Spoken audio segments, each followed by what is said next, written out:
The Winchester rifle slid from Helena's trembling fingers and clattered against the rocky New Mexico ground as the bay gelding lowered its massive head and pressed its velvet muzzle against her tear-stained cheek, breathing warm air across her skin in a gesture so tender she forgot for a moment that she had been ready to end her own life. "Easy now," came a voice from behind the horse, low and unhurried, carrying the particular drawl of someone who had spent more years under open sky than beneath any roof. The man who stepped into view moved with the careful grace of someone approaching a wounded animal, his dusty boots making almost no sound against the desert earth. His shadow fell long across the sun-baked ground, and Helena noticed through her blurred vision that he kept his hands visible, palms open, showing he meant no threat. He's never wrong about people. Helena's chest heaved with suppressed sobs as she pressed her back harder against the boulder that had been her chosen place to die. The horse continued its gentle nuzzling, as if trying to wipe away her tears with its own affection. She wanted to tell this stranger to leave, to let her finish what she had started after riding 3 days into the wilderness outside Abiquiu, but her voice caught in her throat. The man's eyes, she noticed, were the color of aged whiskey, warm and deep, set in a face weathered by sun and wind. He could not have been much older than 30, with dark hair that curled slightly at his collar and a jaw shadowed by several days of stubble. He wore the clothes of a working cowboy, nothing fancy, just worn denim and a faded blue shirt beneath a leather vest. A hat hung down his back on a stampede string. "Name's Jacob Larson," he said quietly, crouching down several feet away, still keeping that careful distance. "This big fellow decided we needed to come this way instead of heading straight back to the ranch. Nearly pulled the reins right out of my hands." He paused, tilting his head slightly. "Now I can see why." Helena finally found her voice, though it came out ragged and broken. "You should have let him keep going." "Can't do that, madam. Ranger here. He's got an instinct for trouble, and an even better one for people worth saving." Jacob's gaze dropped briefly to the rifle on the ground between them, then back to her face. He did not reach for it, did not make any move that might seem aggressive or frightening. "Been riding with him for 8 years now. Saved my life twice, led me to water when I was sure I'd die of thirst in the Jornada del Muerto, and warned me off a rattlesnake nest I was about to step right into. But mostly, he knows people. Knows them better than I do, truth be told." The horse, Ranger, nickered softly and nudged Helena's shoulder with his nose, then turned his head to look at his master as if to say he had made his assessment and expected Jacob to handle the rest. "I don't want to be saved," Helena whispered, but even as she said it, her hand lifted to touch the soft nose of the horse, her fingers trembling against the warm velvet. "There's nothing left."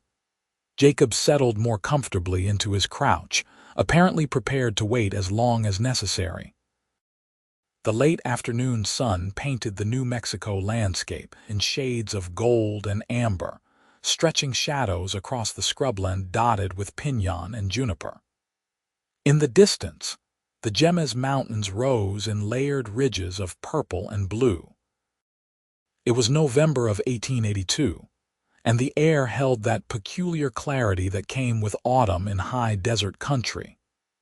"Been feeling that way myself, not too long ago," Jacob said after a moment, his voice carrying a weight that suggested he spoke from experience rather than empty platitude. "Lost my brother 2 years back. Influenza took him in 3 days. Then my father passed last spring. Ranch was barely holding on, debts piling up faster than I could pay them." He picked up a small stone and turned it over in his fingers. "Stood right about where you are now, matter of fact." Different boulder, same kind of thinking. Helena's eyes, red and swollen from crying, focused on him with the first real attention she had given anything in days. What changed, Ranger?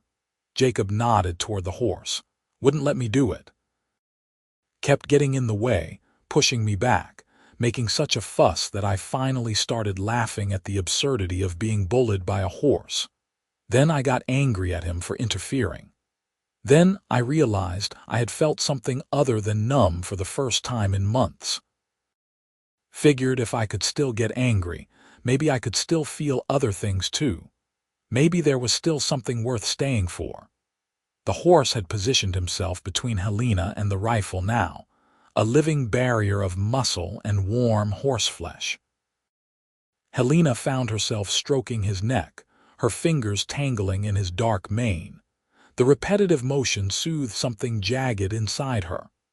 "I lost everything," she heard herself saying, the words spilling out like water from a cracked dam. "My father died 6 months ago.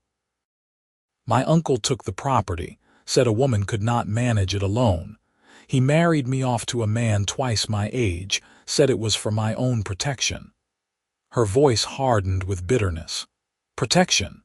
As if that monster ever protected anything but his own interests. Jacob's jaw tightened, but he remained silent, letting her speak. Martin Ashford. That was his name.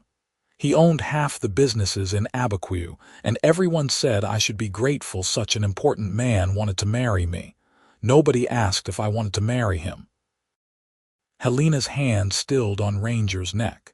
He was cruel. Not just cruel, but vicious in ways I cannot speak aloud. I tried to leave once, and he beat me so badly I could not walk for a week, told everyone I had fallen down the stairs. Where is he now? Jacob's voice had gone very quiet, very still. Dead.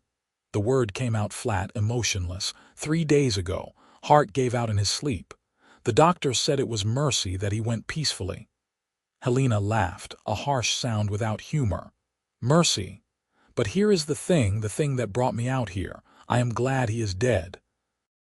I stood by his grave and felt nothing but relief, and that makes me a monster too, does it not? What kind of woman feels joy at her husband's death? The kind who was trapped in hell, Jacob said firmly. Being glad the torture ended does not make you a monster, makes you human. But that is not all. Helena's voice dropped to barely above a whisper. In his will, he left everything to his nephew from St. Louis. Everything. The house I thought would finally be mine, the money, all of it. His lawyer gave me $50 and told me to be on my way. My uncle refused to take me back, said I was Ashford's problem, and now I am nobody's problem. I have no home, no family, no future. I am 22 years old and my life is already over. She looked up at Jacob then, really looked at him, seeing the compassion in those whiskey-colored eyes, and something inside her cracked open wider. So I took what little I had, bought that rifle, and rode out here to end it. Seemed cleaner than starving in the street or selling myself to survive. Those seemed like the only options left. Ranger shifted his weight and lowered his head, resting his chin on Helena's shoulder in a gesture of such perfect understanding that she finally broke, wrapping her arms around the horse's thick neck and sobbing into his mane. The animal stood perfectly still, supporting her weight, offering the unconditional comfort that only animals seemed capable of providing. Jacob let her cry, did not rush her or offer false comfort. He simply waited, present and steady, until the storm of grief began to subside. When Helena finally lifted her head, he spoke again. "I've got a proposition for you if you are willing to hear it." Helena wiped her face with her sleeve, aware she must look a disaster but too exhausted to care. "What kind of proposition?" "The kind where you do not die today, and I do not have to live with having found you too late. The kind where maybe we both get something we need." Jacob stood slowly, stretching his legs. "My ranch is struggling. I can work cattle and break horses as well as any man in New Mexico territory. But I cannot cook worth a damn. The house is falling apart because I do not know the first thing about keeping it up. and I am drowning in work I cannot manage alone. I have been trying to do everything myself, and it is killing me by inches." He paused, seeming to choose his words carefully. "I am not proposing marriage or anything untoward.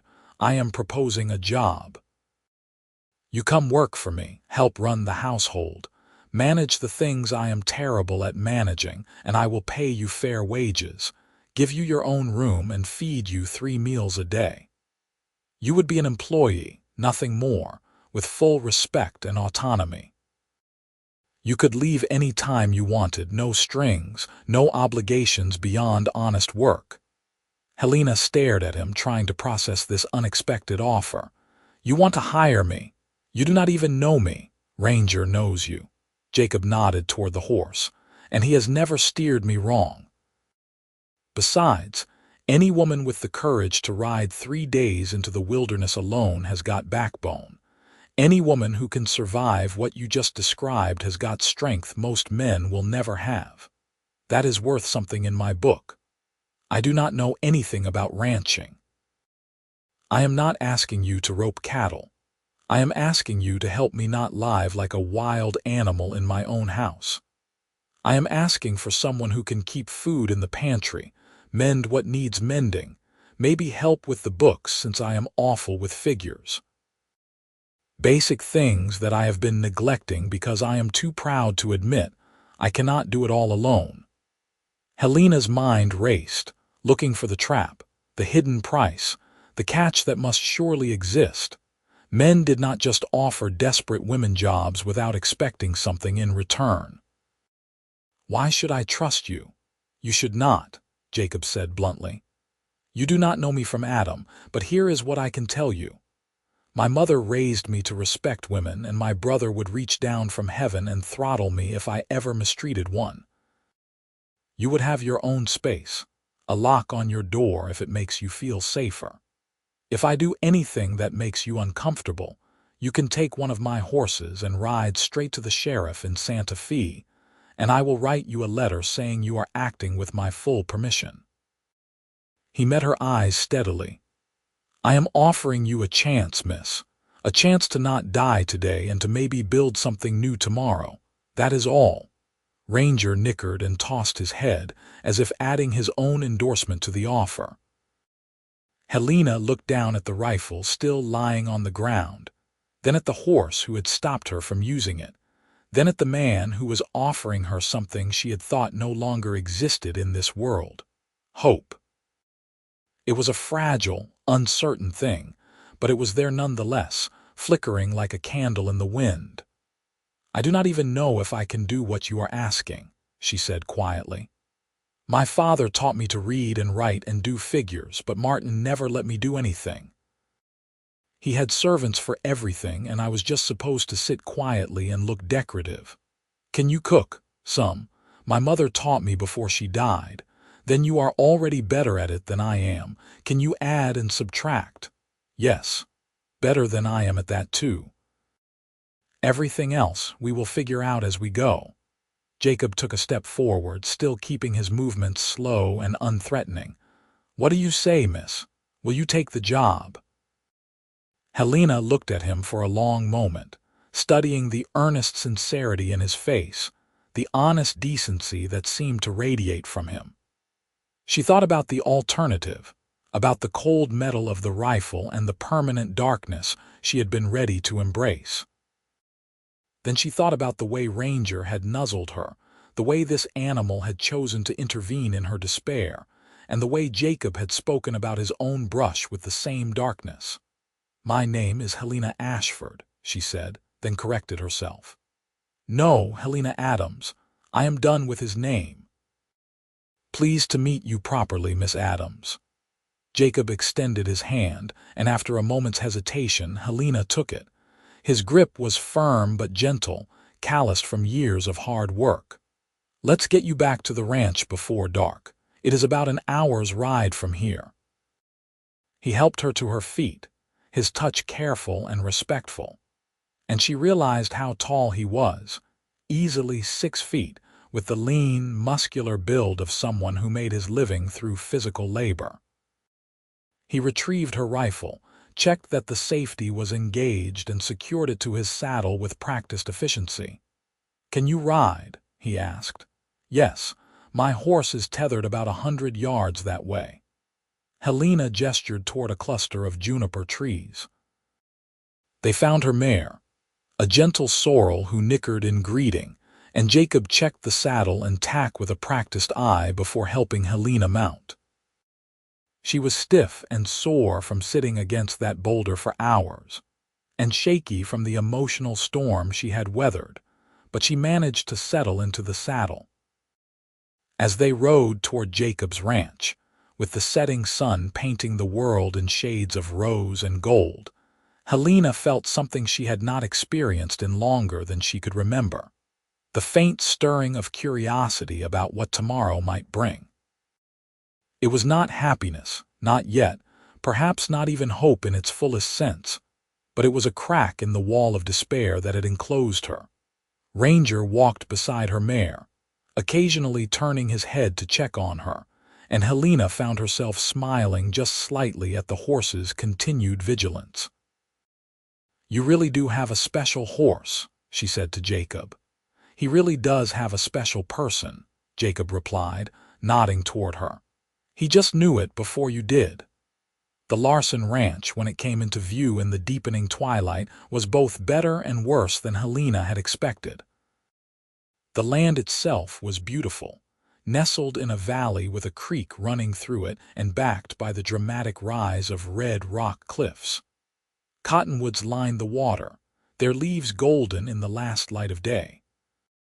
Corrals and outbuildings were well maintained and sturdy, showing signs of good craftsmanship and careful repair. The house, however, told a different story. It was a decent size, built of adobe with a wooden porch, but even in the fading light Helena could see the peeling paint, the sagging step, the accumulation of neglect that spoke to Jacob's earlier admission about being unable to maintain it. Weeds grew wild in what had probably once been a kitchen garden, and one of the shutters hung at an angle. "I know it is not much to look at right now," Jacob said, a note of embarrassment in his voice as he dismounted. "It was beautiful when my mother was alive. She had flowers everywhere, kept everything just so. After she passed, my father tried to maintain it, but his heart was not in it, and I have been so focused on keeping the ranch running that the house has suffered." "It has good bones," Helena said, and was surprised to find she meant it. Beneath the neglect, she could see the care that had gone into the original construction, the thoughtful design that made use of the natural cooling of adobe and the shade of the porch. Jacob helped her down from her horse, and she noticed the way he released her immediately, stepping back to give her space. It was a small thing, but after years with Martin, who had treated her like property to be grabbed and positioned at will, the respectful distance meant everything. "Let me see to the horses, then I will show you inside," Jacob said. "Unless you would rather come to the barn. Some folks find horses soothing." "I will come," Helena said, surprising herself. But there was something about Ranger that drew her, and the thought of being alone in the strange house made her anxious. The barn was in far better condition than the house, clean and well organized with obvious care. 4 other horses occupied stalls, all of whom lifted their heads with interest at the arrivals. Jacob moved through the evening routine with efficient competence, unsaddling both horses, brushing them down, checking their hooves and legs, ensuring they had hay and fresh water. He narrated what he was doing as he worked, perhaps sensing that Helena needed the sound of a human voice. "The gray mare is Sophie. She is my best cutting horse. The chestnut gelding is Porter, good for long rides but stubborn as they come. The paint is Molly, gentle as a lamb. I use her for teaching folks to ride. And that big black is Thunder, 3 years old and still learning, but he is going to be something special." Helena found herself drawn to Ranger, who had taken his place in the largest stall and was munching contentedly on his hay. She reached out tentatively to stroke his neck, and the horse leaned into her touch with obvious pleasure. "He likes you," Jacob observed. "He does not warm up to everyone that quickly." "I think he feels sorry for me," Helena said softly. "Horses do not work on pity. They work on instinct and truth. If he likes you, it is because he senses something genuine in you." Jacob finished with the last of the tack and turned to face her. "Ready to see the house?" Helena nodded, though her stomach clenched with nervousness. This was real now, not just an abstract offer made in the wilderness.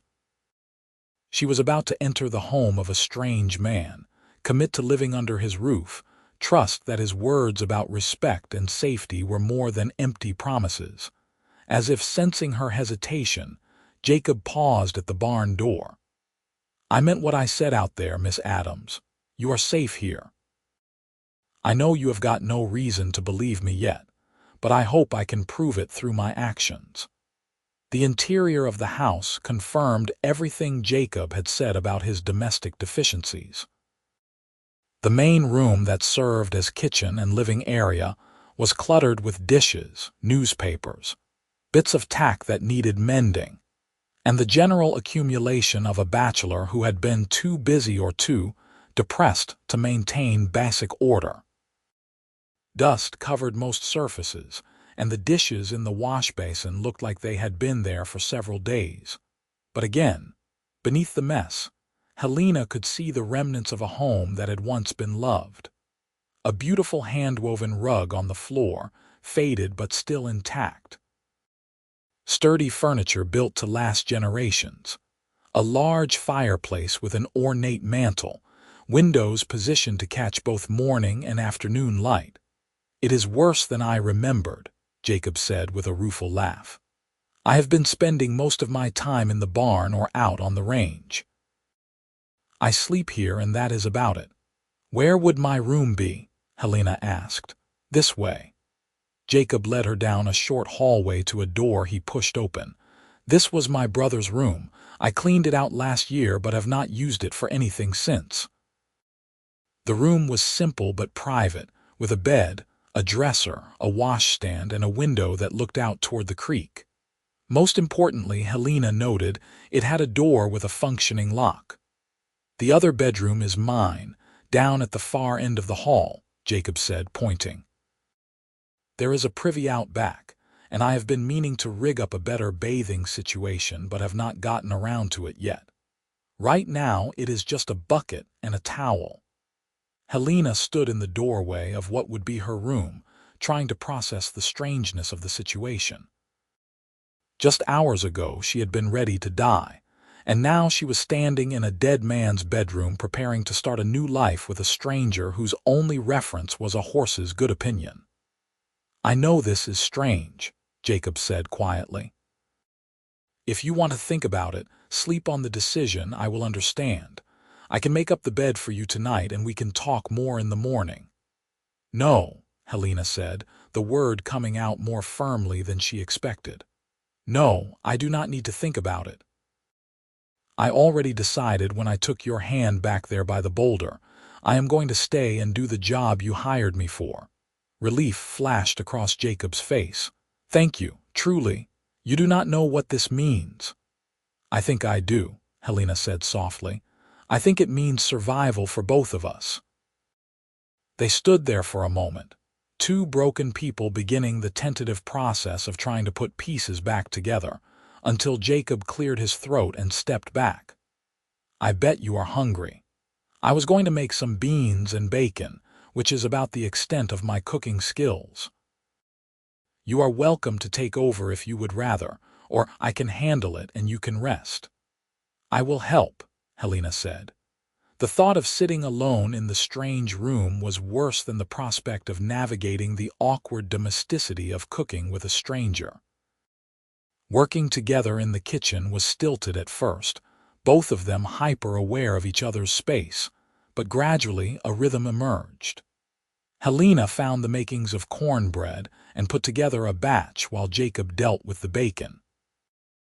They worked mostly in silence, the comfortable quiet of people too tired for unnecessary conversation. When they finally sat down to eat at the rough wooden table, Helena realized it was the first meal in years that she had eaten without fear. There was no threat here, no walking on eggshells, no wondering what small infraction might trigger violence. It was just food and safety and exhaustion. "This is good," Jacob said around a mouthful of cornbread. "Really good. I cannot remember the last time I had proper cornbread." "It was my mother's recipe," Helena said. "One of the few things I remember clearly about her. She died when I was 10. I am sorry. That is young to lose a mother. What about yours? You said the house was beautiful when she was alive." Jacob's expression softened with memory. "She died 4 years ago. Pneumonia. She was the heart of this place, kept everything and everyone together. My father never really recovered from losing her. I think he just gave up, let himself fade away."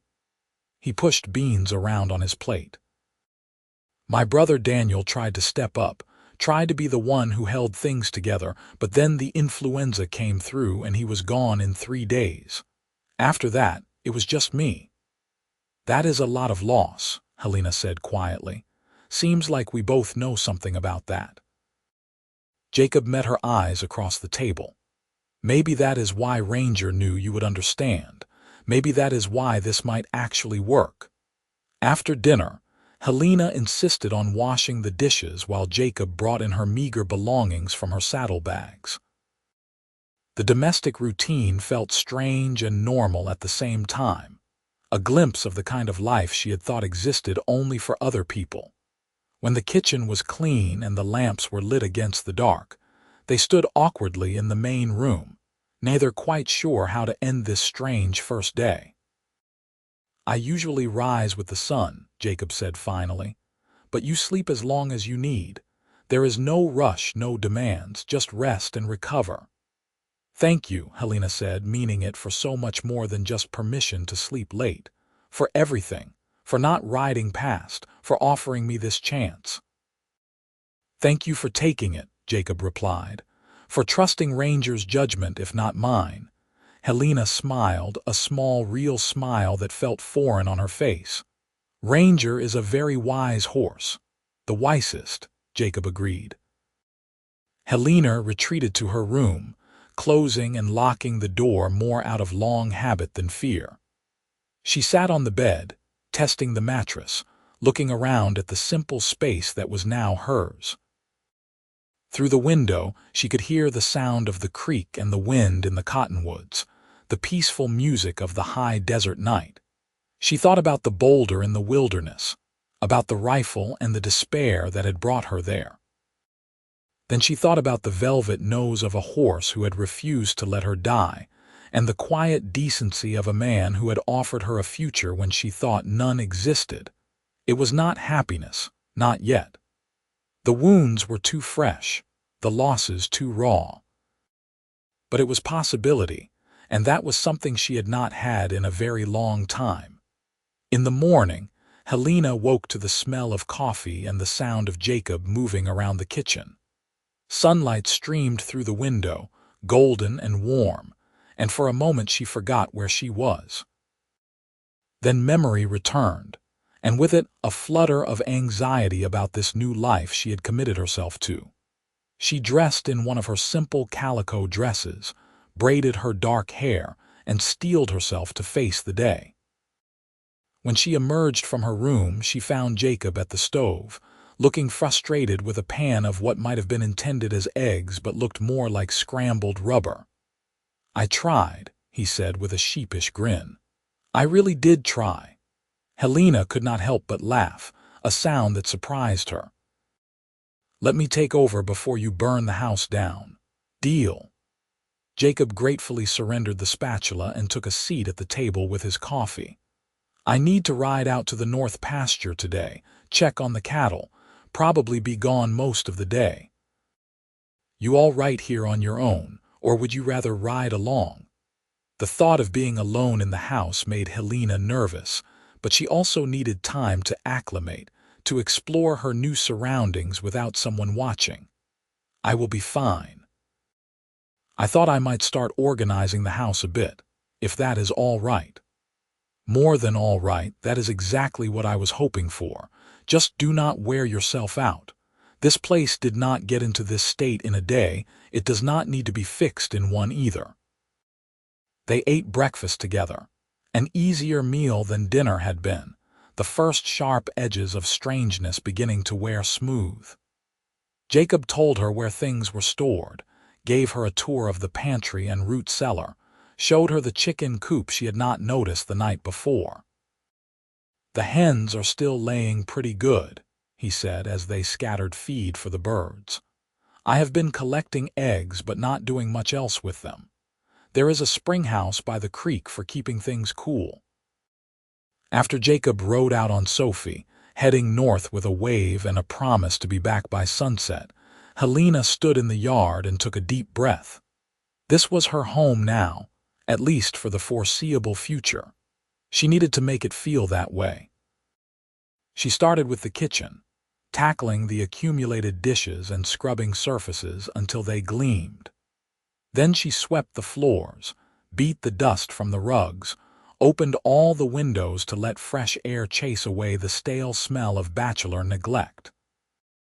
She found linens in a chest that needed airing, discovered a cache of her mother's preserves in the root cellar that brought tears to her eyes, and began to make lists of supplies they would need from town. The work was exhausting but satisfying in a way that nothing in her life with Martin had been. Every surface she cleaned, every item she put in order, felt like reclaiming something. Not just the house, but herself. The woman who had sat against that boulder waiting to die would never have cared about clean dishes or swept floors. But this woman, this version of Helena who was tentatively rebuilding, found purpose in the simple domestic tasks.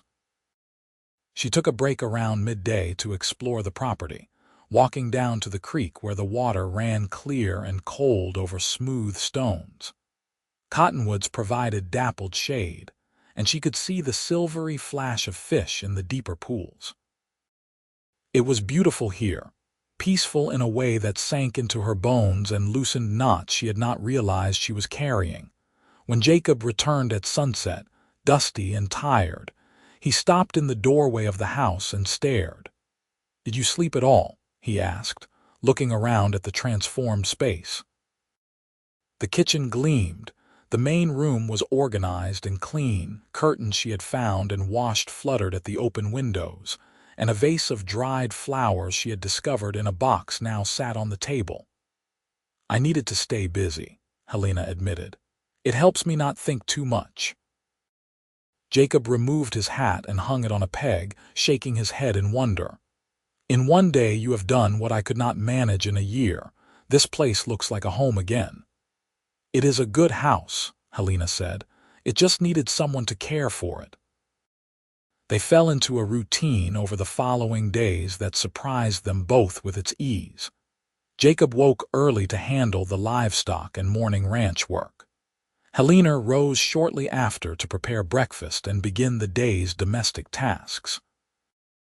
They ate together, shared the work that needed two sets of hands, and gradually began to relax in each other's presence. Jacob was true to his word about respect and boundaries. He never entered her room, never touched her without clear purpose and permission, never made demands beyond reasonable work expectations. He paid her wages every week, pressing the coins into her hand with earnest insistence, even though she had nowhere to spend them yet. "It is your money, earned fair and square," he said when she tried to protest. "Save it up. It is your independence, your security. Never be without it."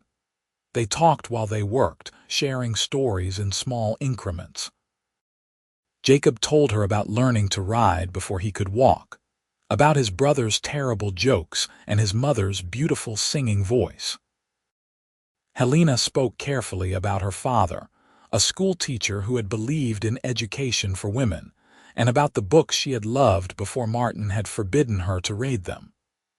"There is a whole shelf of books in my parents' room," Jacob said. "I have been meaning to go through it but could not face it. You are welcome to any of them." Helena found the books that evening and spent hours sorting through them, discovering treasures like poetry by Whitman and novels by Dickens and Eliot. She created a small library in her room and began reading again, remembering the woman she had been before loss and abuse had tried to erase her. Ranger remained a constant presence, following Helena around whenever she was outside, nickering greetings when she came to the barn, accepting her offerings of carrots and apples with gentle lips. She found herself telling the horse things she could not yet say to Jacob, whispering her fears and hopes into his understanding ears. "You really did save me," she told him one afternoon, pressing her forehead against his neck. "I do not know why, but I am grateful." The horse, as always, simply listened and provided comfort through his steady, grounding presence. 2 weeks after Helena's arrival, Jacob announced they needed to make a trip to Abiquiu for supplies. "I have been putting it off because I hate going to town," he admitted. "Too many people asking questions, making judgments. But we are low on flour and coffee and a dozen other things. I figure we can go early, get what we need, and get out." Helena's stomach clenched at the thought of returning to Abiquiu, of possibly encountering people who had known her as Martin's wife, but she also recognized the necessity. "All right, I will make a list." They set out the next morning in Jacob's wagon, pulled by Thunder and Porter in harness. It was a beautiful November day, cool and crisp, with endless blue sky stretching overhead.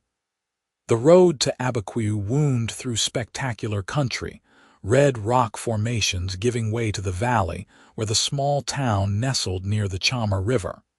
As they approached, Helena felt her anxiety rising.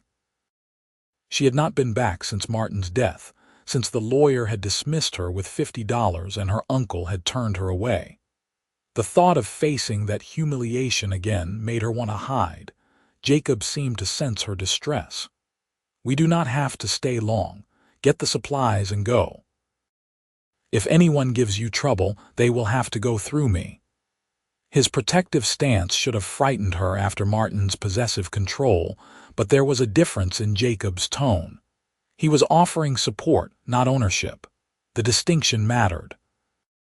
Abiquiu in 1882 was a small community of perhaps 200 people, an old Spanish settlement that had been there for over a century. The plaza held a few shops, a cantina, a church, and the general store where Jacob pulled up the wagon. They had barely stepped down when a voice called out, dripping with false sweetness. Well, Helena Ashford, I heard you left town." Helena turned to face Caroline Winters, wife of the town's doctor and one of Martin's staunchest defenders. The woman's sharp eyes took in Helena's simple dress, the wagon, and Jacob with undisguised curiosity and judgment. "It is Helena Adams," Helena said quietly but firmly. "And yes, I left. So I see. Already found yourself a new situation." Caroline's gaze raked over Jacob with obvious disapproval. That did not take long. Jacob stepped slightly forward, his voice polite but with an edge of steel beneath the courtesy.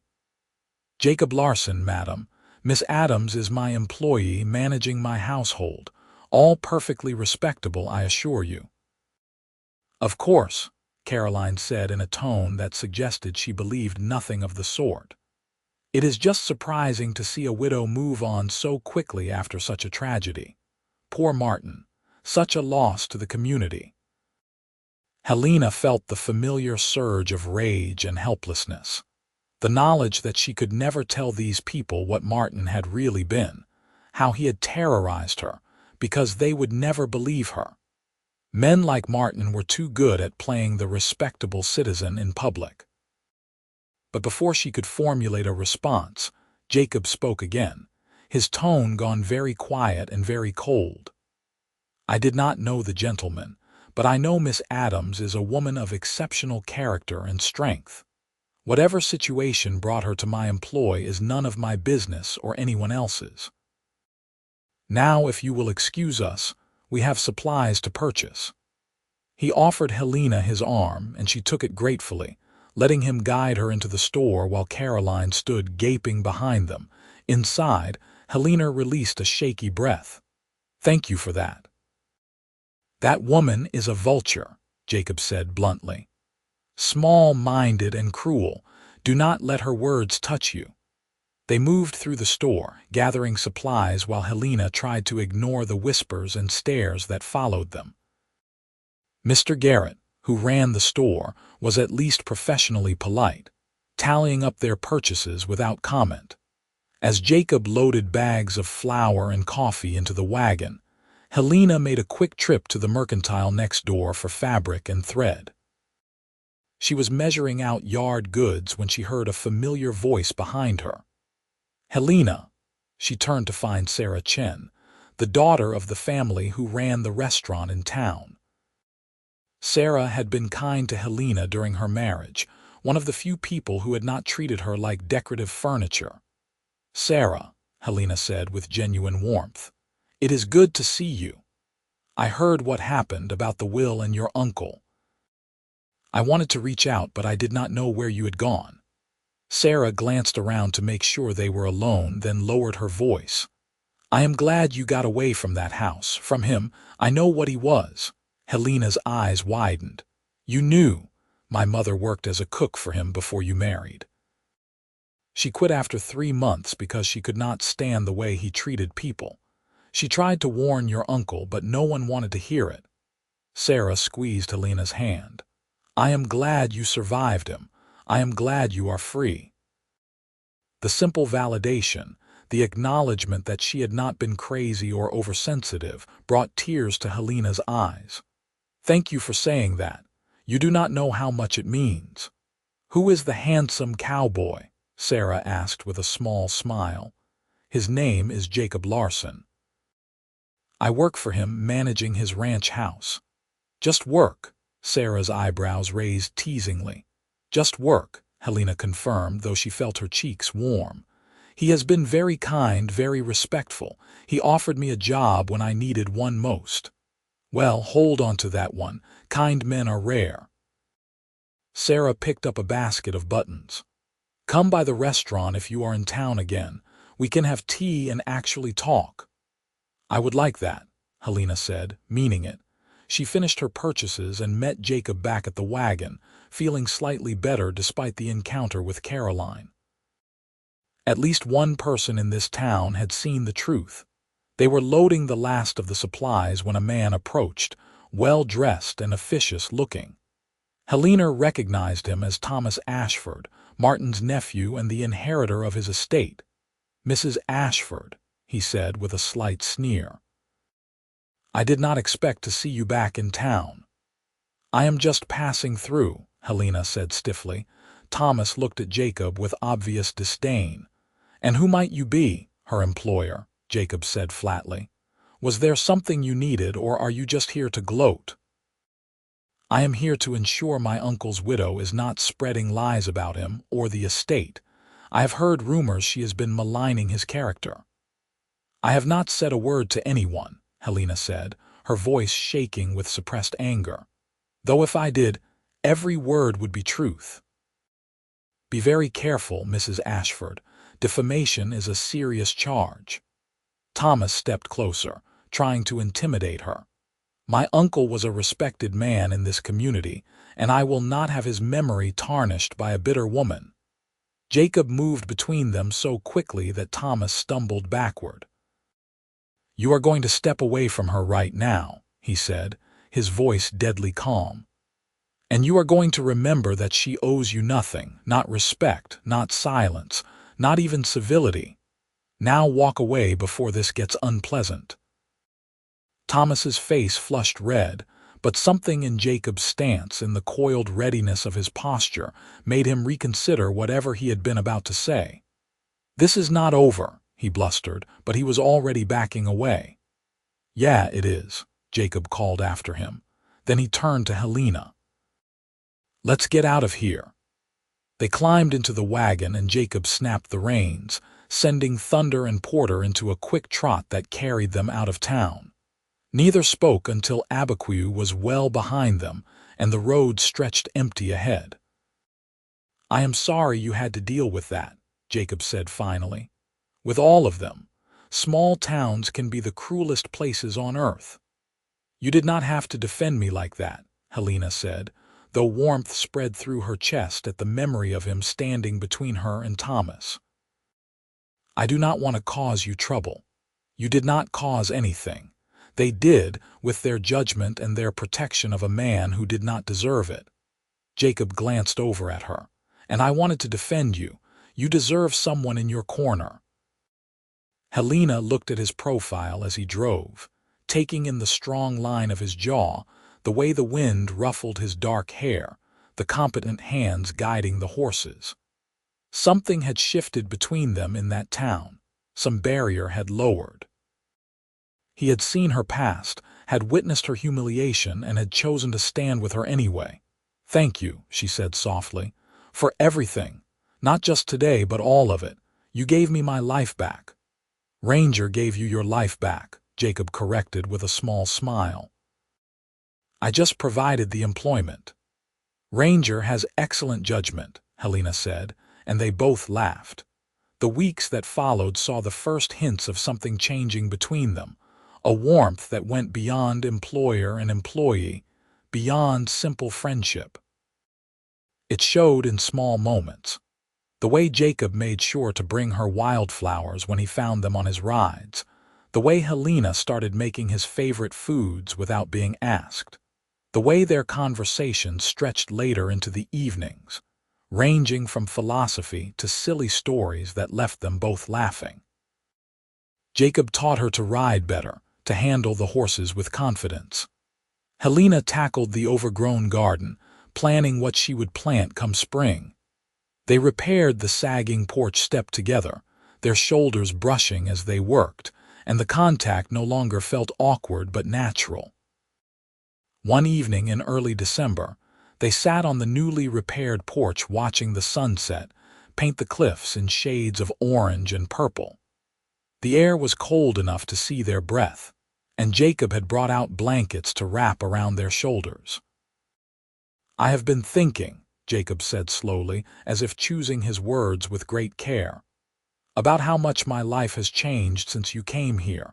This place feels like a home again. I feel like myself again." "I know what you mean," Helena said.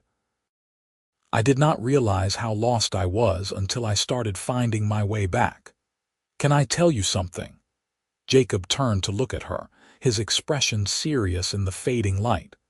"That day I found you when Ranger led me to you, I told you I had been in that same dark place. What I did not tell you was that it was exactly 1 year before to the day. 1 year ago I stood where you stood, ready to end it. Ranger stopped me just like he stopped you." Helena's breath caught. "You never said." "I was not ready to say it, was not sure I ever would be." Jacob's voice was rough with emotion.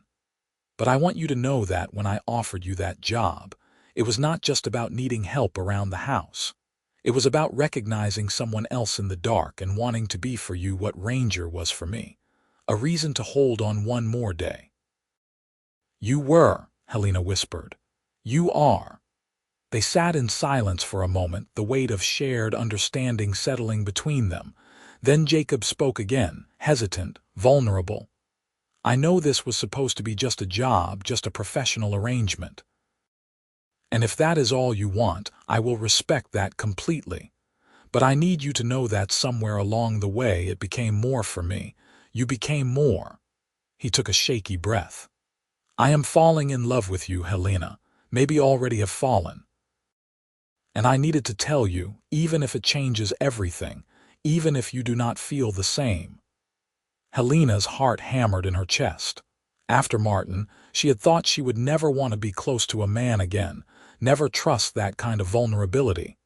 But Jacob was not Martin. Jacob was patient and kind and respectful. Jacob was the man who had given her space to heal while showing her through daily actions that not all men were monsters. "I am scared," she said honestly. "Terrified, actually. Martin destroyed so much of me, and I am still picking up pieces." "I know. I am scared too. Losing everyone I loved taught me how fragile everything is." Jacob turned to face her fully, his whiskey-colored eyes reflecting the last of the sunset. "But Ranger taught me something else. He taught me that sometimes you have to trust your instincts, even when logic says to be cautious. My instincts say you are the person I have been waiting for my whole life." "What if I am too broken?" Helena asked, voicing her deepest fear. "What if I cannot be what you need?" "You are not broken, you are healing.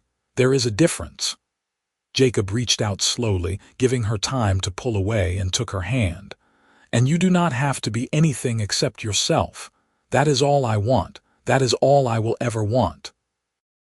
Helena looked down at their joined hands, his rough and calloused from ranch work, hers smaller but growing stronger from the work she had been doing. It felt right, that connection, safe in a way she had never associated with a man's touch. "I think I am falling in love with you too," she said, the words coming out in a rush. "I did not want to. I fought against it because it felt too soon, too dangerous. But you make me feel safe, Jacob. You make me feel seen and valued and worthy. I do not think I have ever felt that before."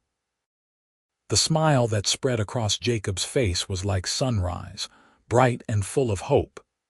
"Can I kiss you? I have been wanting to for weeks, but I did not want to rush you or presume." Helena nodded, her heart racing, and Jacob leaned in slowly, giving her every opportunity to change her mind.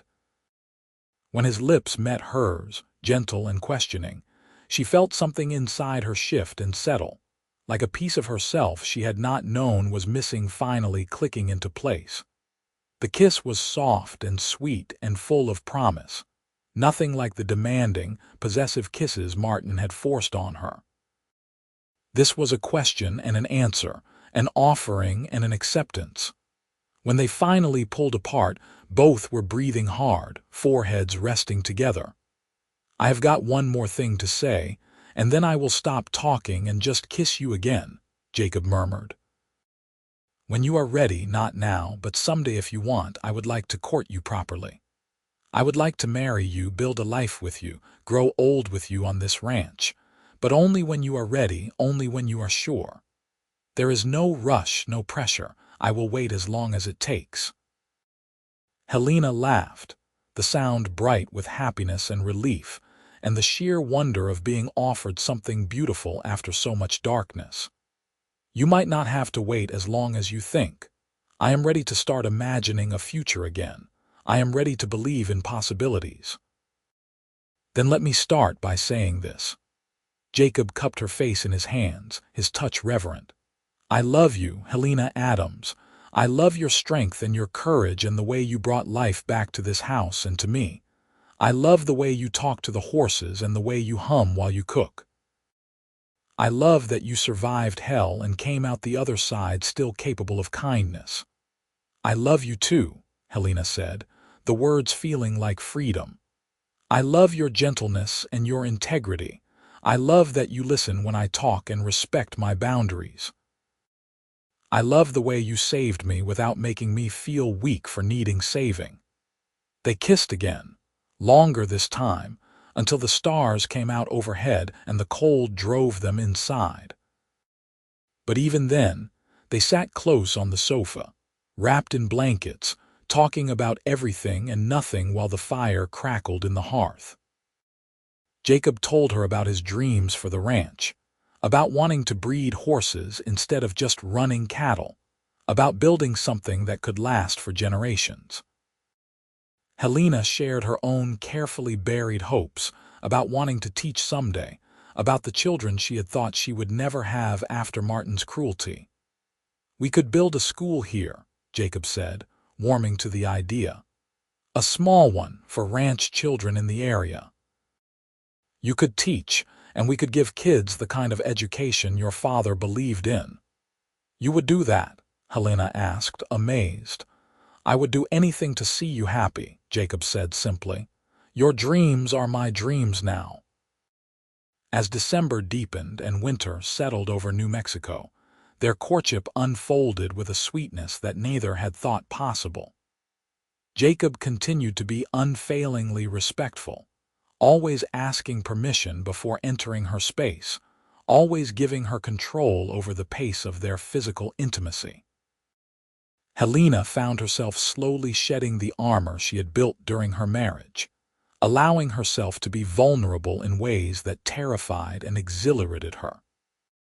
They worked side by side during the day and sat together in the evenings, sometimes reading aloud to each other from the books in the library, sometimes just talking about their pasts and their hopes for the future. Jacob shared stories about his family she had not heard before, painting pictures of the people who had shaped him. Helena began to speak more freely about Martin's abuse, finding relief in naming it, in having someone who believed her without question. I do not understand how anyone could hurt you, Jacob said one night after she had told him about a particularly brutal incident. His voice was thick with anger, not at her but for her. I do not understand that kind of cruelty. I do not either, Helena said. But I am learning that not all men are like him. You have taught me that.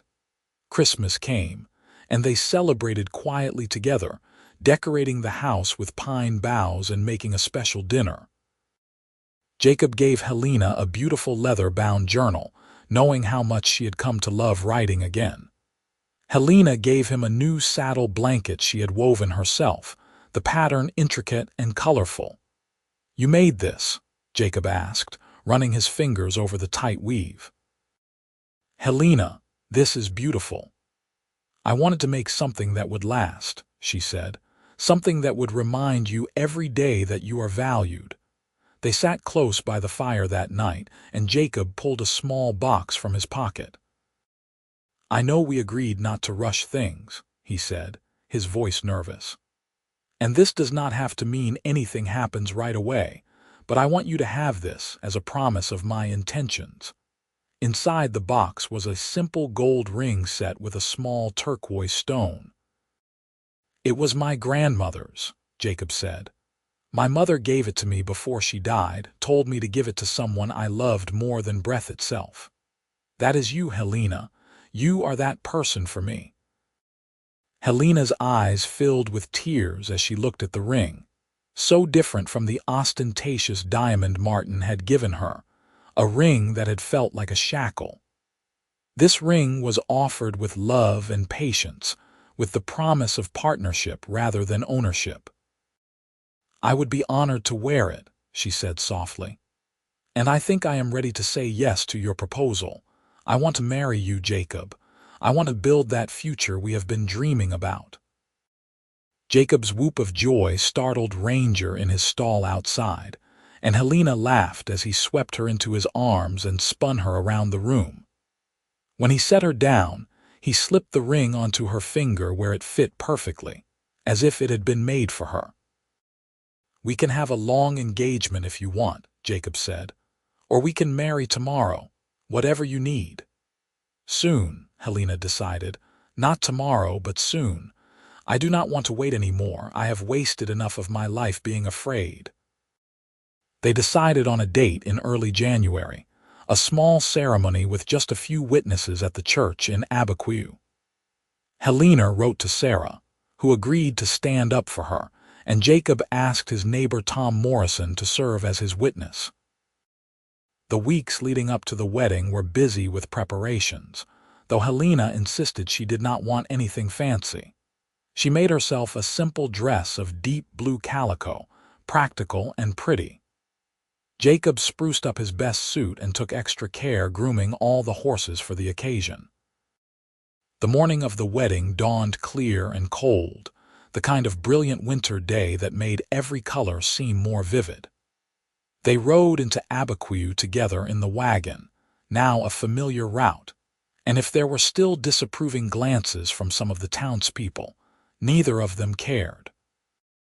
Father Gonzalez performed the ceremony in both English and Spanish, as was the tradition in that part of New Mexico. Helena stood before the altar, feeling none of the dread she had experienced at her first wedding. Instead, there was only joy and certainty as she looked into Jacob's eyes and spoke her vows. I, Helena, take you, Jacob, to be my husband.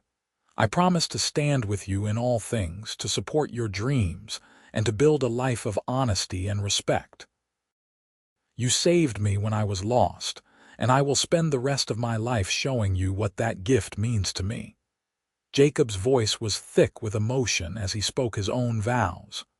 I, Jacob, take you, Helena, to be my wife. I promise to honor and cherish you, to protect your heart and your dreams, to be your partner in all things. You brought light back into my life when I thought only darkness remained. You are my home, my heart, my future. When Father Gonzalez pronounced them husband and wife, and Jacob kissed Helena with tender reverence, Sarah and Tom applauded while several other congregation members who had stayed to watch smiled despite themselves. It was hard not to be moved by the obvious love between the couple. They had a simple celebration dinner at the Chen family restaurant, Sarah's parents insisting on providing the meal as their wedding gift. Over plates of delicious food, they laughed and told stories, and Helena felt surrounded by genuine affection for the first time in years. As they prepared to head back to the ranch, Sarah pulled Helena aside. You look happy, she said. Really, truly happy. I am, Helena said, surprised by how true it was. I did not think I ever would be again, but I am. Hold on to it, hold on to him. You both deserve it. The ride home as husband and wife was quiet but comfortable, their hands linked between them on the wagon seat. When they arrived at the ranch, Jacob pulled the team to a stop and turned to Helena with a smile. There is one more thing, he said, and before she could ask what, he had climbed down and come around to her side. I want to carry you over the threshold. It is tradition. Helena laughed but allowed him to lift her down and into his arms. He carried her through the door and into the house they had both worked so hard to restore, setting her down gently in the main room. Welcome home, Mrs. Larson, he said softly. It is already home, Helena replied. It has been since the day I arrived. Their wedding night was gentle and patient, Jacob taking care to make sure Helena felt safe and cherished every moment.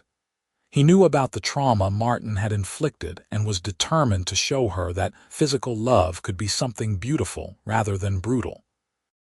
Helena found herself crying at the tenderness, at the stark difference between this and what she had endured before. Did I hurt you? Jacob asked immediately, concern flooding his face. No, Helena said, pulling him close. The opposite. I am crying because I did not know it could be like this. I did not know love could be gentle. It should always be gentle, Jacob murmured against her hair. Always be a choice, never a demand. I will spend every day proving that to you. The winter passed in a glow of newlywed happiness, the two of them learning each other's rhythms and building their life together. They talked late into the night about their plans, about the horse breeding program Jacob wanted to start, about the school Helena dreamed of opening.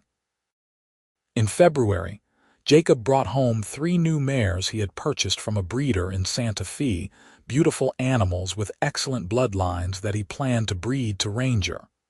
Our foundation stock, he said proudly as Helena admired the horses. This is the beginning of Larson Ranch horses. Helena threw herself into helping him, learning about horse breeding and training, discovering she had a natural aptitude for working with the animals. Ranger remained her special friend, always seeking her out, always greeting her with obvious affection. I told you he knew, Jacob said one afternoon, watching his wife and his horse together. He knew you were special before I did. Spring came to New Mexico in a riot of wildflowers and new growth. Helena planted her garden with seeds she had carefully saved and ordered from catalogs, creating neat rows of vegetables and herbs, with flowers around the edges for beauty. Jacob built her a small greenhouse so she could start plants early and grow things that needed extra warmth.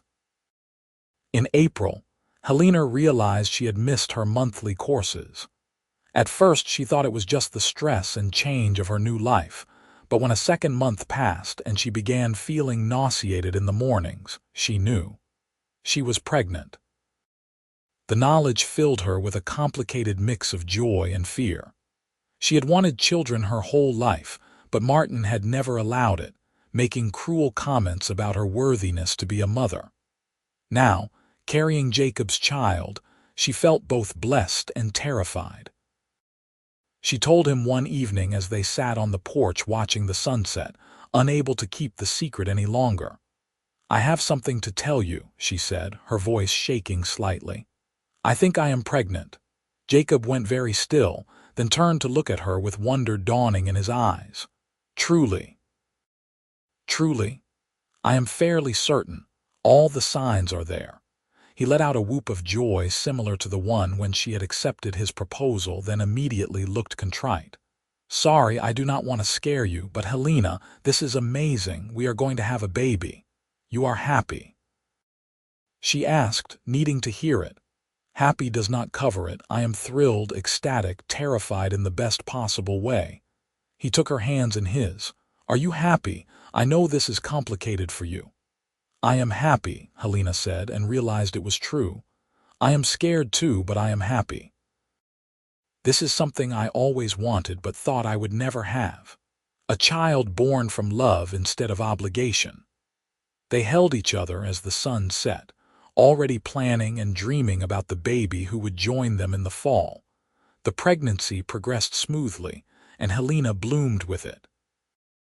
Jacob was attentive without being overbearing, making sure she had everything she needed, but still treating her as the capable person she was. He took over the heavier chores without comment, and made sure she had help when she needed it, hiring a teenage boy from a neighboring ranch to assist with work Helena could no longer do.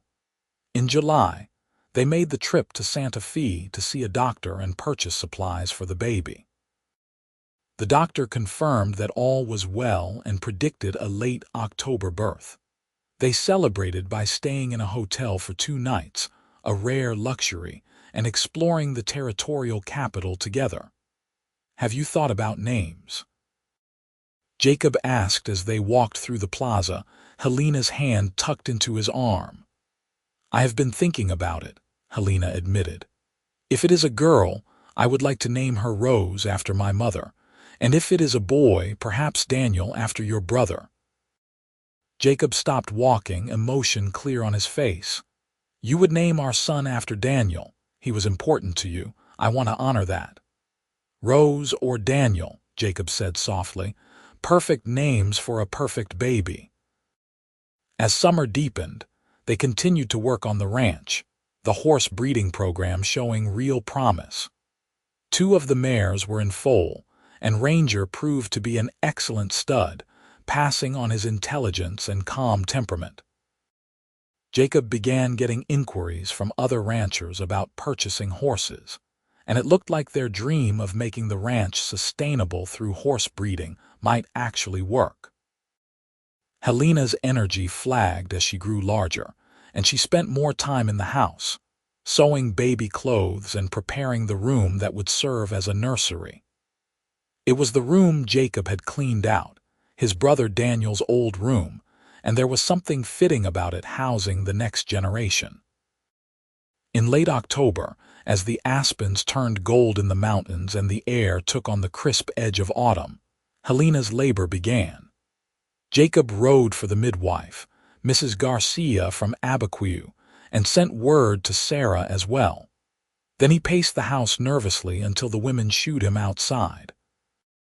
"This is woman's work," Mrs. Garcia said firmly. "Go talk to your horses and let us handle this."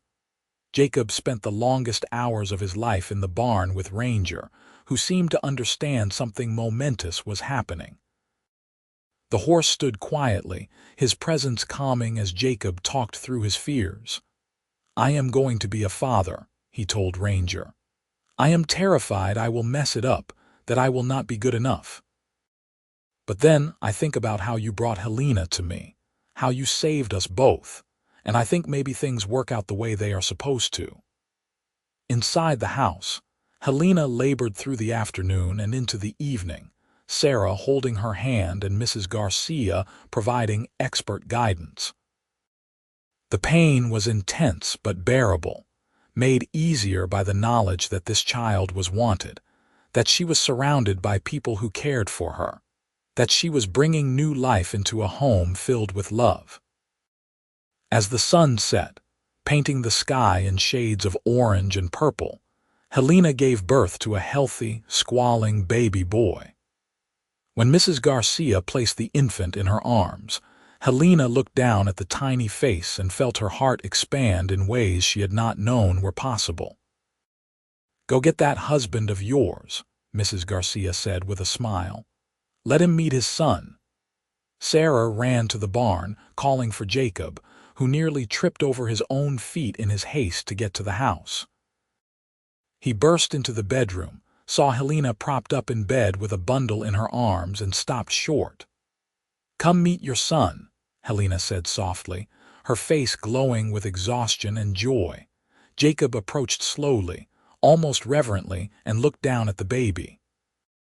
The infant had stopped crying and was looking up with dark blue eyes, one tiny fist waving in the air. "Daniel," Jacob whispered. "Our son Daniel." "Daniel Jacob Larson," Helena said. "Would you like to hold him?" Jacob sat carefully on the edge of the bed and accepted the baby with trembling hands. He cradled his son with infinite care, tears streaming down his face as he studied every tiny feature. "He is perfect," Jacob said. "You are perfect. Thank you for giving me this, for giving us this." "I love you so much, Helena." "I love you too," Helena said. "This is everything I never dared to hope for, a loving husband, a home, a child born into safety and love." Mrs. Garcia and Sarah slipped from the room, giving the new family privacy. Jacob sat with Helena and baby Daniel, the three of them wrapped in the quiet wonder of new life, until the baby began to fuss and needed to be fed. Jacob helped Helena get settled, marveling at the natural way she held their son, then went to take care of the evening chores while mother and baby rested. When he returned, he found Helena asleep with Daniel in a cradle beside the bed, the baby swaddled and peaceful. Jacob stood in the doorway for a long moment, looking at his wife and son, thinking about how far they had both come from that day in the wilderness when Ranger had refused to let Helena die. The horse, as always, had known what he was doing. He had brought Jacob the person he was meant to spend his life with, had saved them both from their darkest moments, had made all of this possible. The first weeks with a newborn were exhausting and wonderful, filled with sleepless nights and the constant demands of caring for an infant. Jacob proved to be a devoted father, helping with everything from diaper changes to midnight feedings, never complaining about the disruption to his rest. Daniel was a healthy, happy baby who grew quickly and seemed to inherit the best traits from both parents. He had Helena's dark eyes and Jacob's calm temperament, and he rarely cried without good reason. Winter came again, their second as a married couple but their first as parents. They bundled Daniel against the cold and continued their routines as much as possible, adapting to include the baby in their lives. Jacob built a cradle with rockers so Daniel could be near them while they worked in the house, and Helena learned to manage household tasks with a baby on her hip. In February, the first of the mares gave birth to a beautiful filly with Ranger's intelligent eyes and steady disposition. Jacob was thrilled, seeing proof that his breeding program would work. The second mare followed a week later with a strong colt, and Jacob already had buyers interested in both foals. "We are going to make this work," he said to Helena one evening, bouncing Daniel on his knee while she prepared dinner. "The ranch is going to be stable for the first time in years. We can build that school you want, give our son and the other children in the area a proper education." "I still want that," Helena said. "But I am in no rush. I want to enjoy Daniel being small, enjoy this time with just our family before we expand into the community."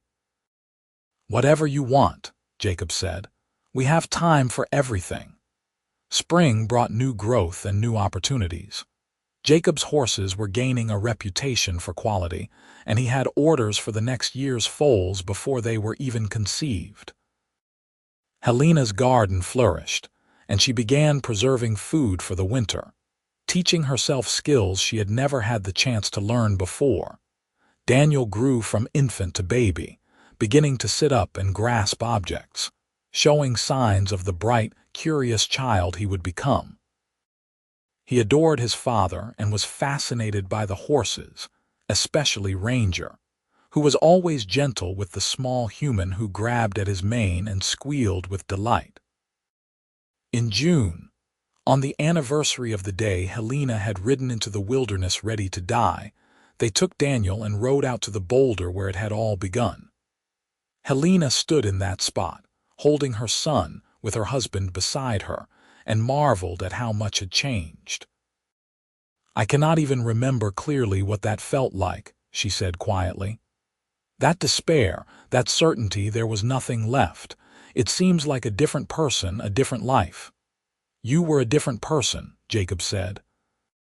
"Or maybe you were just buried under so much pain you could not see yourself clearly. But you were always there, waiting to emerge. Ranger just helped you find your way back." They stood together in that spot, the three of them and the horse who had saved them all. And Helena said a silent prayer of gratitude for second chances, for unexpected grace, for the way life could surprise you with beauty just when you thought you had reached the end. Time continued its steady march, seasons flowing one into another. Daniel learned to walk, then to run, keeping Helena and Jacob constantly moving as they chased after their adventurous son. He showed his father's affinity for horses and his mother's quick mind, picking up words and concepts with impressive speed. When Daniel was 2, Helena discovered she was pregnant again. This time the news came with less fear and more simple joy, the confidence of someone who had done this before and knew she could do it again.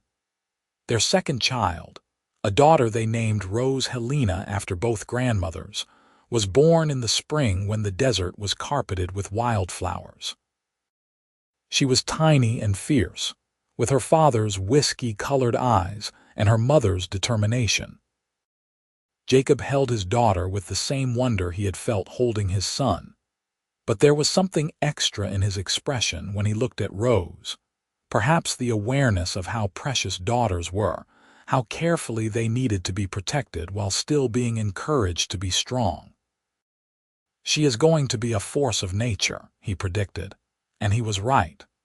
Rose grew up fearless, keeping pace with her older brother, insisting she could do everything Daniel could do. She learned to ride before she was 3. Her small body seemingly bonded to a gentle mare named Daisy, who Jacob had bred specifically for children. With 2 children in the house, Helena and Jacob's lives were full to overflowing, but they would not have changed a thing. They had built exactly the life they had dreamed about during those early days of courtship, a life rooted in love and respect and shared purpose. When Daniel was 5 and Rose was 3, they finally opened the school Helena had always dreamed of. Jacob built a small schoolhouse on their property, and Helena began teaching the children of neighboring ranches. It started with just 6 students, but word spread about the quality of education, and soon Helena had 12 children of various ages learning reading, writing, arithmetic, and history in the sunny schoolroom. Jacob continued to build the horse breeding program, and Larson Ranch horses became known throughout New Mexico territory for their quality and temperament. He bred Ranger until the horse was too old to continue, then retired him to a comfortable life of being spoiled by the Larson children and offering wisdom to the younger horses. The years flowed by, marked by the small and large moments that make up a life. Daniel and Rose growing into capable, kind young people. The ranch expanding and thriving. The school educating a generation of children who might not have had access to learning otherwise. Helena's students going on to become teachers, ranchers, shopkeepers, and even a territorial legislator, all carrying with them the lessons she had taught about integrity and compassion. Helena and Jacob grew older together, their love deepening with time and experience. They weathered droughts and harsh winters, celebrated good years and scraped through lean ones, always facing challenges together as partners. The scars of their early trauma never fully disappeared, but they faded to manageable things, memories of who they had been rather than definitions of who they were. On their 20th wedding anniversary, Jacob took Helena back to the boulder in the wilderness, just the two of them, leaving the children with neighbors for the day. Ranger was too old to ride that far, but they took two of his offspring, both bearing his distinctive intelligence and calm nature. They stood in that sacred spot, holding hands, remembering. "You ever wonder what would have happened if Ranger had not stopped that day?" Jacob asked quietly. "Sometimes," Helena admitted. "But then I realize there is no point wondering about roads not taken. This is the life we have, and it is more than I ever dreamed possible. We saved each other, Jacob. You, me, and one very wise horse." "He is still never wrong about people," Jacob said with a smile. "He knew what we could become together." They stood in comfortable silence, watching the sun paint the landscape in familiar colors, then mounted their horses and rode home to the life they had built, the children who waited for them, the ranch that thrived under their care. Helena thought about the woman she had been, broken and ready to give up, and the woman she had become, strong and purposeful and loved. She thought about the moment Ranger's muzzle had pressed against her tear-stained face, and the moment Jacob had said those prophetic words. "He's never wrong about people." The horse had seen in her what she could not see in herself, potential and strength and the capacity for joy. He had refused to let her throw that away, and in doing so had set in motion everything that followed. The love, the family, the life that made every difficult day worth surviving. As they rode into the yard of their ranch, the sun setting behind them and lights glowing in the windows of their home, Helena felt the deep contentment of someone who had found their place in the world. Her children ran out to greet them. Daniel, now a young man of 17, and Rose a spirited 15-year-old, both of them bright with intelligence and kindness.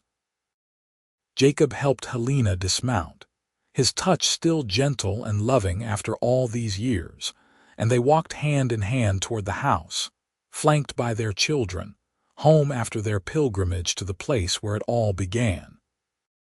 In the barn, old Ranger nickered a greeting content in his retirement, still watching over the family he had created through his intervention on that long-ago November day. He remained a reminder that sometimes salvation comes from unexpected places, that wisdom can be found in the eyes of an animal, and that choosing to live, even when death seems easier, can lead to more beauty and joy than we can imagine.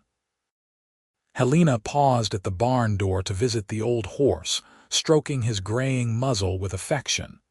"Thank you," she whispered, as she had done countless times over the years. "Thank you for not letting me go." Ranger rested his head against her shoulder, breathing warmly, offering the same comfort he had given that first day. His work was done, his purpose fulfilled. The woman he had saved had built a life worth living, had brought love and learning and light to this corner of New Mexico, had raised children who would carry forward the lessons of compassion and resilience. As full dark settled over the ranch and the family gathered for dinner, the windows of the house glowed warm against the desert night, a beacon of love and safety. Inside, Helena and Jacob sat with their children, sharing the evening meal and the easy conversation of people who knew they were exactly where they belonged. Helena looked around the table at her family, at the life she had built from the ashes of despair, and felt a gratitude so profound it brought tears to her eyes. Jacob caught her gaze and smiled, understanding without words what she was feeling, because he felt it too. This overwhelming sense of blessing, of having been given a second chance and making the most of it. Later, after the children had gone to bed and the house was quiet, Helena and Jacob sat on their porch as they had done countless nights before. The stars wheeled overhead in their ancient patterns, and the sound of the creek provided its familiar music. "I have been thinking about what to do when Ranger passes," Jacob said quietly, voicing a sadness they both knew was coming. The old horse was nearing 30, an impressive age but not immortal. "I want to honor him properly, acknowledge what he did for us." "We could plant a tree," Helena suggested. "An oak, something that will grow strong and last for generations. A living memorial." "I like that," Jacob said. "And maybe a plaque, telling his story, how he saved 2 lives and made a family possible." They sat in comfortable silence, contemplating the inevitable loss and how to honor an animal who had been so much more than just a horse. He had been a guardian angel with 4 legs, an intervention at the exact right moment, a catalyst for everything good that had followed. The seasons continued their cycle, and in the fall of their 21st year together, old Ranger finally lay down in his stall and did not get up. Jacob found him on a clear October morning, the horse having slipped away peacefully in the night. He called for Helena, and together they sat with the old horse, grieving the passing of the animal who had brought them together. Daniel and Rose came to the barn when they heard, and the family sat together with Ranger, sharing memories of his wisdom and gentleness, his uncanny ability to know what people needed, his role in creating their family. "He lived a good life," Jacob said finally, his voice thick with emotion. "He was loved and valued, and he changed the world in ways that will echo through generations." They buried him on a hill overlooking the ranch, in sight of the house and the corrals and the land he had helped make a home. Jacob and Daniel dug the grave, and Helena and Rose prepared the body with respectful care, wrapping him in a blanket Helena had woven specifically for this purpose. The whole family participated in laying him to rest, each placing something meaningful in the grave. Helena added wildflowers she had dried from the spot where Ranger had found her. Jacob placed his oldest saddle, the one he had used on Ranger for years. Daniel contributed a drawing he had made of the horse, capturing his nobility and wisdom. Rose added a poem she had written about the horse who had saved her mother before she was even born. As they filled in the grave, Jacob spoke words that came straight from his heart. "Ranger, you were more than a horse to us. You were family, protector, friend, and guide. You saved Helena when she had lost all hope. You saved me by bringing her into my life when I needed her most. Because of you, Daniel and Rose exist. Because of you, dozens of children have been educated. Because of you, this ranch has thrived.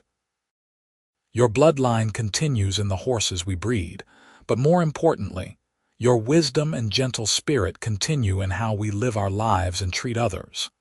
Thank you, old friend. Rest easy now. Your work here is done and you did it perfectly." They planted an oak sapling at the head of the grave, a tree that would grow strong and provide shade for decades to come. On a simple wooden marker, Jacob carved, "Ranger, he was never wrong about people." Life on the ranch continued after Ranger's passing, though his absence was felt keenly by all of them. But his offspring carried on his legacy, intelligent and gentle horses that became foundation stock for ranches throughout the territory.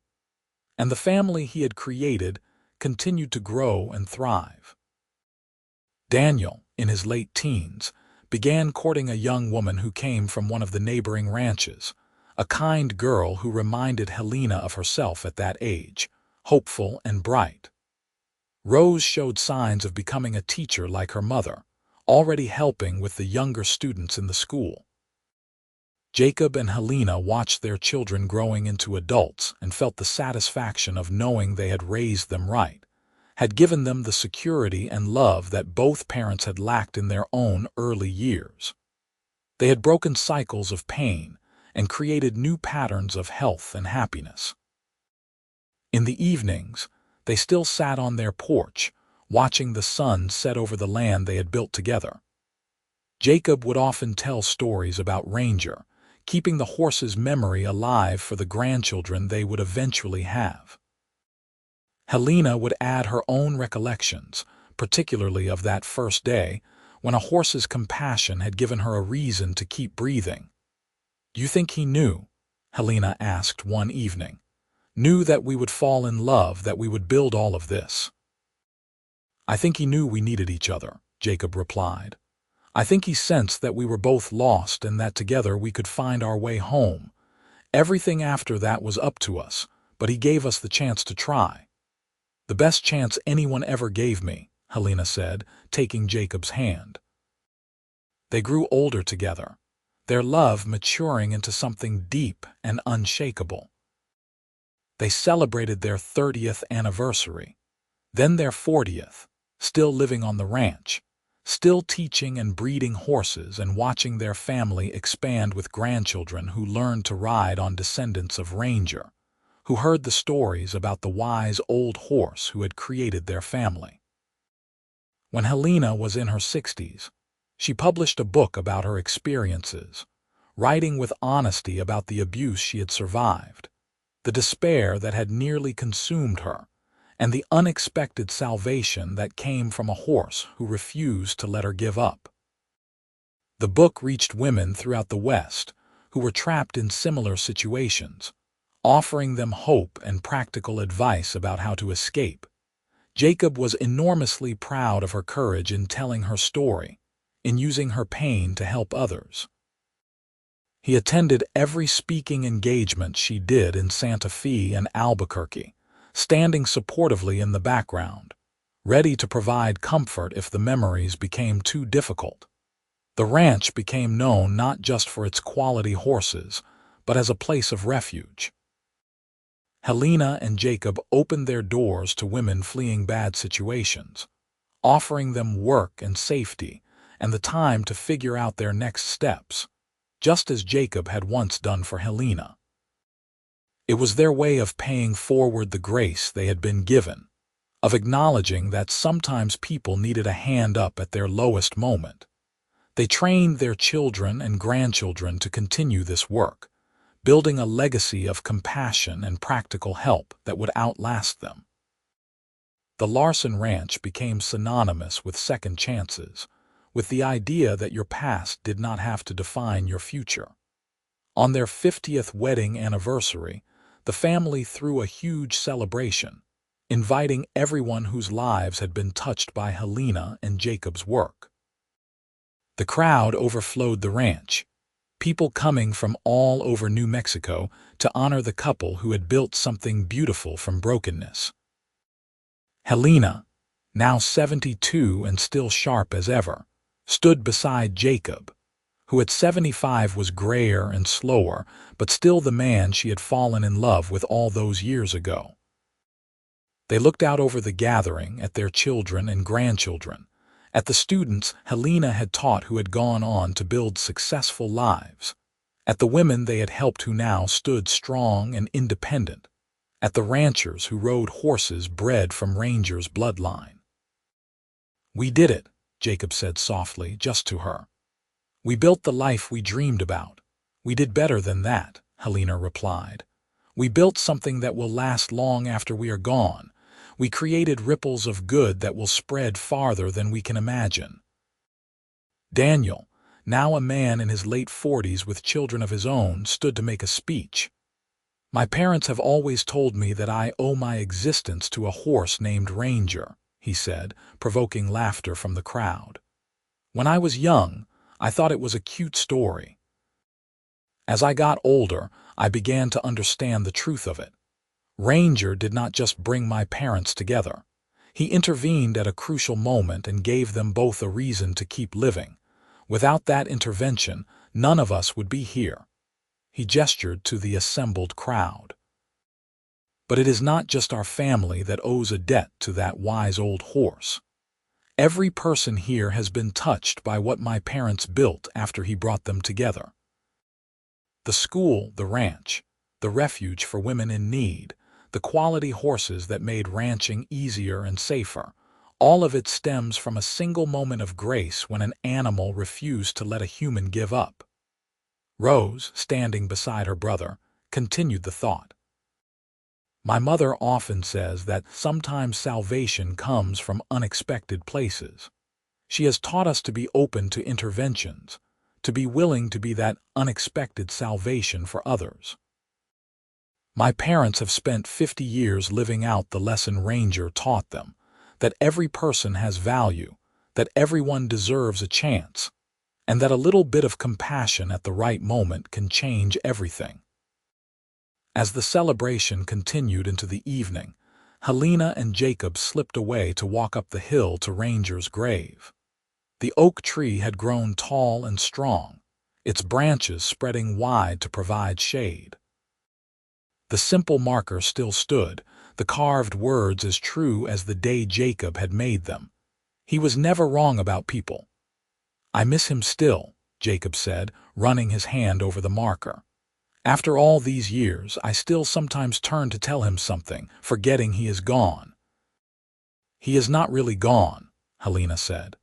"He is in every one of his descendants, in every student I taught using the skills I rediscovered after he saved me, in every woman we helped who then went on to help others. His impact continues, expanding outward like ripples in a pond." They stood together in the fading light, two people who had survived terrible things and used that survival to build something meaningful. They had honored the gift Ranger gave them by living fully, by creating beauty and safety and opportunity for others. As they walked back down to the celebration, arm in arm, supporting each other as they always had, Helena looked back once at the oak tree standing sentinel over their old friend's grave. "Thank you," she whispered, as she had done so many times over the years. "Thank you for everything." The years continued to pass, as they always do. Jacob and Helena grew older, watching their grandchildren grow up and start families of their own. They passed the management of the ranch to Daniel, though they still lived there, still taught in the school when Helena had the energy, still welcomed women who needed refuge. Jacob passed first, dying peacefully in his sleep at 82, with Helena holding his hand. The whole community mourned him, recognizing the loss of a man who had lived with integrity and compassion, who had built something lasting and good. Helena missed him with an ache that never fully subsided, but she also felt gratitude for the 57 years they had spent together, for the life they had built, for the family they had created. She lived 5 more years, dying at 81, surrounded by children and grandchildren who had learned from her example how to live with purpose and grace. They buried her beside Jacob, not far from Ranger's grave, the 3 of them together on the hill overlooking the ranch. The oak tree provided shade for them all, a living monument to the horse who had brought together 2 broken people and made them whole. The ranch continued under Daniel's management, and then under his children's. each generation carrying forward the lessons of compassion and resilience. The school educated countless students, many of whom became teachers themselves, spreading Helena's philosophy of education far beyond the borders of New Mexico. The horses bred from Ranger's bloodline could be found on ranches throughout the West, known for their intelligence and steady temperament, carrying forward the characteristics that had made their ancestors special. And the story of Ranger and Helena and Jacob became a legend in that part of New Mexico, told and retold, adapted and embellished, but always carrying the same essential truth: that compassion at the right moment can save a life, that love can heal even the deepest wounds, and that sometimes the wisdom we need comes from unexpected sources. Years turned into decades, and still the story lived on. The Larson Ranch remained a place of refuge, still helping women who needed safety and a fresh start, still teaching children who might not otherwise have access to quality education, still breeding horses known for their exceptional qualities. The oak tree on the hill grew ancient and gnarled, its roots deep in the New Mexico soil, its branches providing shade for countless family picnics and quiet moments of remembrance. People would visit the 3 graves, reading the simple markers and piecing together the story of the horse who had saved a woman's life, the man who had offered her a future, and the life they had built together. And if sometimes people claimed to feel a presence on that hill, a sense of peace and wisdom and gentle encouragement, well, perhaps Ranger's spirit remained, still watching over the family he had created, still doing what he had done best, recognizing the best in people and bringing them together. The legacy continued, spreading outward through generations, touching lives that would never know the original story but would benefit from the patterns of compassion and resilience that Helena and Jacob had established. Their great-great-grandchildren carried forward the work, adapting it to new times but keeping the essential mission intact, offering hope and practical help to those who needed it most. And somewhere in the bloodlines of horses being bred throughout the West, Ranger's genetic contribution continued, his intelligence and calm nature appearing unexpectedly in colts and fillies, his capacity for understanding humans showing up in horses, who seemed almost uncanny in their ability to read people's emotions and needs.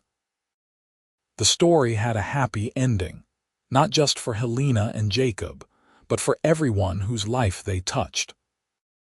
It was proof that even the darkest moment can lead to light, that despair does not have to be the final word, that one act of compassion, even from a horse, can change the course of countless lives. On the ranch, life continued in its daily patterns, seasons flowing one into another, the work of ranching and teaching and helping continuing as it had for generations. The house Helena had restored and made a home still stood, maintained lovingly by descendants who understood its significance. The school still educated children, now expanded and modernized but still holding to Helena's philosophy of education as liberation. And on the hill, the oak tree stood strong, roots deep, branches reaching toward the sky, providing shade and shelter, a living reminder that love endures, that compassion matters, and that sometimes a horse knows exactly what people need, even when they do not know it themselves. The sun set over the ranch as it had done thousands of times before, painting the New Mexico landscape in shades of gold and purple, illuminating the oak tree and the 3 graves it sheltered. In that light, it was easy to imagine a bay gelding standing beneath the branches, head raised, watching over the land and the people with eternal vigilance, still doing what he had always done best, protecting those he loved and bringing together people who were meant to find each other. And in the gathering dusk, the wind whispered through the oak's leaves, carrying the essential truth that started it all. He was never wrong about people, never wrong about the woman who had needed saving, never wrong about the man who had needed someone to save, never wrong about the love they would build and the legacy they would create. It was a truth that would echo through generations, a reminder that we all need grace at some point, that offering compassion costs us nothing but can mean everything to the person who receives it, and that the impact of our kindness can ripple outward far beyond what we can imagine, touching lives and changing futures in ways we will never fully know. This was the story of Helena and Jacob and Ranger, a love story born from despair and cultivated into something lasting and beautiful, a testament to resilience and second chances, and the transformative power of genuine compassion. It was a story that deserved to be remembered, to be told and retold, because it carried lessons that every generation needed to learn. That life is precious, that love can heal, and that sometimes salvation comes on four legs with a velvet nose and eyes that see straight into your soul. The end of their story was really just a beginning, the start of a legacy that would outlast them all, spreading goodness and hope and practical help to people who needed it most. And if that is not a happy ending, then nothing is.